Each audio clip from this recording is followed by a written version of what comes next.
సడన్‌గా పెద్దవాళ్ళు, చిన్నవాళ్ళు అయిపోతే ఎంత బావుంటదో కదా! అటువంటి సిట్యుయేషన్ ఈరోజు మాకు ఎదురైంది. వీడియో అయితే చివరి వరకు చూడండి. అది విషయం మీకు కూడా అర్థమవుతది. ఇప్పుడు మేము ఎక్కడికెళ్తున్నాము అంటే, ఒక హీరో గారి బర్త్‌డేకి వెళ్తున్నామనమాట. చూసారా? ఆయనే హీరో అశ్విక్ తేజ్. తినది ఈరోజు ఫస్ట్ బర్త్‌డే అనమాట.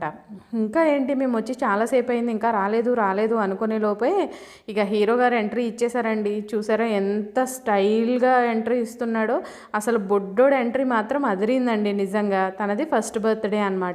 సో, మేమందరం ఇటువంటప్పుడే హ్యాపీగా అందరం కాలనీ వాళ్ళందరం కలుసుకొని బాగా ఎంజాయ్ చేస్తూ ఉంటాము. సో, లంచ్ టైంలో కూడా మేమందరం ఒకే చోట కూర్చొని లంచ్ చేయడం అసలు చాలా అంటే చాలా హ్యాపీగా అనిపించింది. ఎందుకంటే ప్రతిరోజు ఎవరి పనులు వాళ్ళకే ఉంటాయండి నిజంగా. మా కాలనీ వాళ్ళు మాత్రం ఏదైనా ఫెస్టివల్స్ అప్పుడు లేదా ఇటువంటి అకేషన్స్ అప్పుడే మేము కలుస్తూ ఉంటామనమాట. సో, కలిసినప్పుడు మాత్రం ఎంత బాగా ఎంజాయ్ చేస్తామంటే, ఇక నేను చెప్పడం ఎందుకు మీరే చూడండి. ఎంత హ్యాపీగా ఉంటదో కదా నిజంగా. ఇట్లా ఒకేసారి పెద్దవాళ్ళం, చిన్నవాళ్ళం అయిపోయినట్టు అనిపిస్తదనమాట. అసలు చాలా హ్యాపీగా